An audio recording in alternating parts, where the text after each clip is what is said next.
자, 그다음에 이제 본인만의 공부법이 좀 궁금합니다. 내가 이런 걸 좀 써서 효과를 좀 많이 봤다. 이런 게 좀 있으신가요? 사실 특별할 건 없는 것 같아요. 다들 비슷비슷하게 했지만 그래도 제 나름대로 했던 거는 포스트잇을 진짜 활용을 많이 했어요. 네, 어떻게 하셨어요?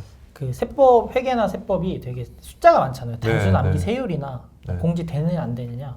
그래서 헷갈리는 걸 포스트잇에서 적어놓고 항상 그 독서대에다가 쌓아놨어요. 이게 쌓이잖아요. 네. 20-30개가. 그럼 보면 중복되는 것들이 결국에 있어요. 맞아. 네. 계속 틀려, 계속 네, 헷갈려. 계속 헷갈리는 거. 그거를 이제 한 뭐 20개, 30개 어느 정도 두께가 쌓였으면 보면서 혼자 또 포스트잇에다가 다시 옮겨. 다시 정리하고. 네. 그리고 이제 중복되는 것들을 버리고. 네. 근데 이제 그거를 또 수시로 봤죠. 왜냐면 제가 노트를 만들까 했었는데 부담이 되더라고요. 부담 들어요. 네. 노트를 또 따로 보는 게. 그리고 포스트잇을 하면 들고 다니기가 편하잖아요. 맞아요. 주머니에 놓고 헬스할 때도 한 번씩 보고. 버리기도 쉽고. 네. 그래서 포스트잇을 활용한 공부를 좀 많이 했던 것 같아요. 네, 그런 식으로. 노트 만들면 기분은 좋은데 네, 맞아요. 그걸 공부 끝났다고 생각해. 이렇게 했어. 이렇게 되니까. 네, 맞아요. 여기 쌓이잖아요. 거기다 아까 말씀하신 대로 사실은 앞에 있는 건 나중에 또 적고 있어요. 뒤에 네, 맞아요. 이거 보면은 내가 틀렸던 거 계속 틀려요. 네, 모르는 거 계속 맞아요, 모르고. 맞아요. 야, 너 포스트도 잘 쓰신 것 같고요.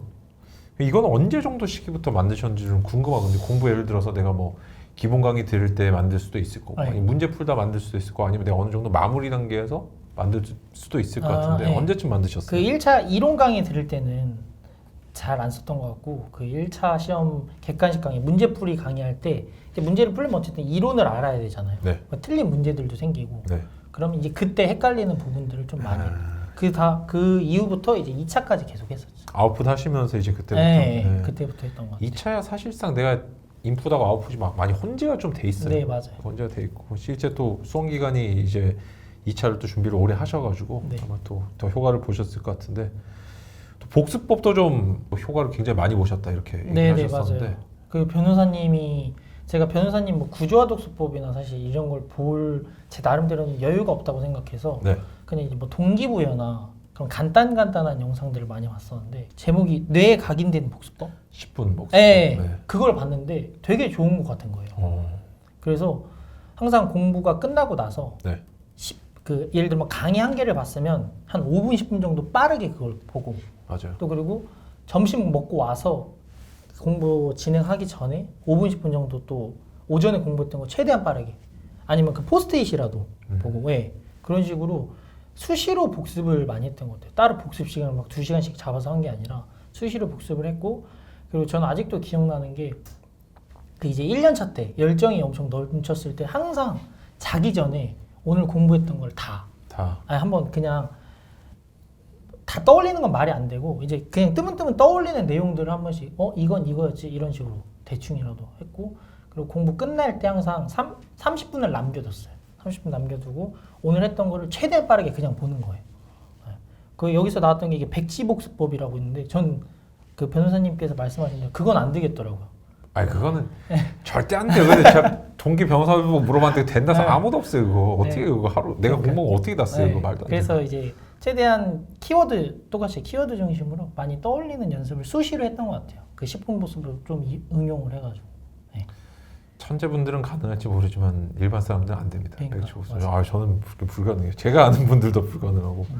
확실히 이게 복습하니까 내가 내용이 좀 이렇게 압축되는 느낌이 들지 않으시나요? 네, 맞아요. 신기하게 그죠? 막 1시간 강의 듣거나 1시간 공부한 내용들이 생각보다 또 이렇게 머리에 남길 게 많지는 않은 또 신기한 또 경험을 화장실에 또 요약집도 들고 가셨다는 또 괜찮으시죠? 저기부터 제가 이제 장 건강이 그렇게 좋은 편이 아니라 화장실을 자주 가는 편에 속했는데 너무 아깝더라고요 시간이. 그렇죠. 네. 근데 변호사님 영상 중에 정확히 뭔지 기억 안 나는데 항상 뇌를 그 스위치를 끄지 말고 맞아. 계속 활성화시키라고 하시더라고요. 그래서 맞아. 맨 처음에는 사실 저도 그 고민할 주제를 떠올려서 갔는데 그것보다는 마음을 편하게 가지려면 책을 들고 가면 편하더라고요. 편하죠. 네. 책을 들고 가면. 근데 이제 책을 막 이렇게 두꺼운 거 들고 갈 수는 없으니까 요약집이나 아니면 아까 말씀드렸던 모든 근본이 되는 게 좀 포스트잇이었어요. 포스트잇을 들고 가서 조금 보고 핸드폰 보는 대신 네. 그런 식으로 조금 어떻게 보면 뿌듯하죠. 난 화장실까지 가면서까지 공부를 한다 이런 자기 위로도 되고 네. 자기 위로가 돼서 그걸 되게 많이 했던 것 같아요. 뭔가 이게 마음이 두 가지 어떤 유형의 분들이 계신 것 같아요. 수험생들이 뭐가 있냐면은 내가 요즘 공부를 계속 너무 잘 되는데 화장실 가야 돼서 아깝다 이렇게 생각하시는 분이 계시고 어떻게든 나는 공부가 하기 싫은데 화장실 가고 싶어. 됐다 화장실 가자. 이런 분들은 또 그냥 화장실 가시는 것 같고 그죠. 근데 머리는 사실 머리는 안 치고 싶잖아. 내 밑에 지금 하반신이 쉬고 싶은 네, 거지. 맞아요. 이럴 때는 머리를 계속 써주는 게 참 중요한 것 같아요. 참 이게 자기가 좀 뭐라 해야 될까요? 좀 궁하면 다 방법을 또 찾게 되는 것 맞아요. 같아요.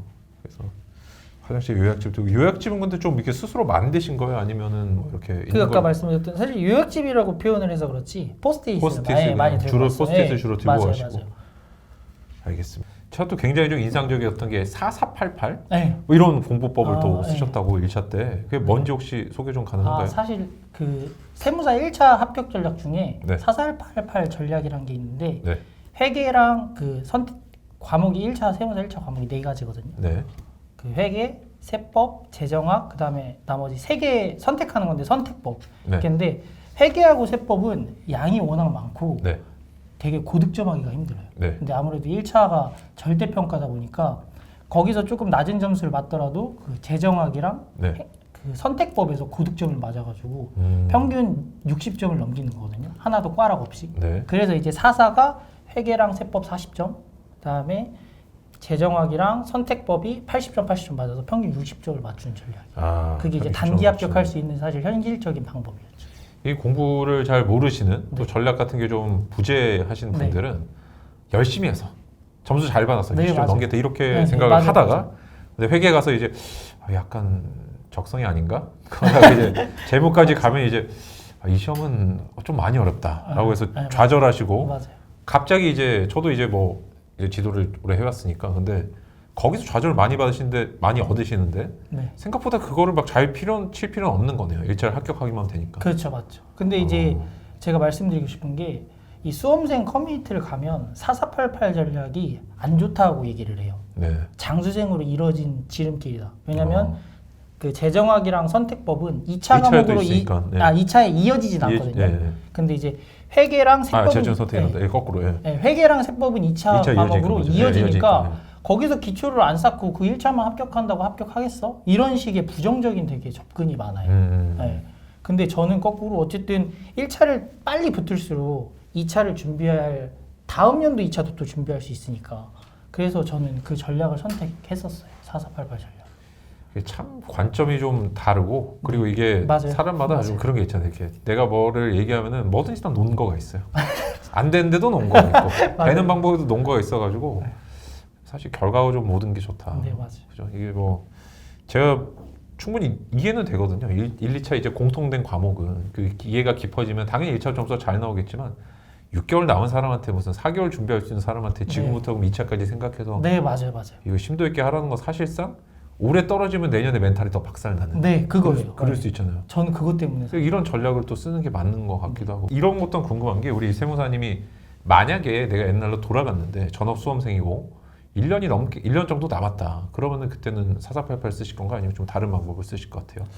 그때 돌아간다고 해도 그러니까 내년 1차를 합격하기 위해서 4488을 쓰진 않겠지만 어쨌든 선택법이 점수가 잘 나오고 그러다 보면 저는 선택법도 동일하게 비중을 가져가면서 회계세법에 더 투자를 하지 뭐 회계세법만 집중적으로 하고 3교시, 4교시 과목에서 조금 낮은 점수를 맞더라도 1교시에서 더 높은 점수를 맞겠다. 이건 좀 불안한 마음이 생길 것 같아요. 그래서 그때 가더라도 3, 4교시 과목에 집중을 좀 많이 했을 것 같아요. 근데 저도 뭐 똑같은 생각이고 사실 다른 시험도 같은 전략을 다 써요. 네. 근데 이게 그런 걸 수치화시켜서 4488로 말하지 않을 뿐이지 네. 약간 이런 것 같아요. XX 뭐 88 또는 XX99 내가 잘하는 거를 극대화해가지고 여기서 점수를 진짜 많이 쌓고 못하는 건 조금 나중에 이제 어차피 거기서 조금 더 하나 못하나 점수 비슷하니까 네.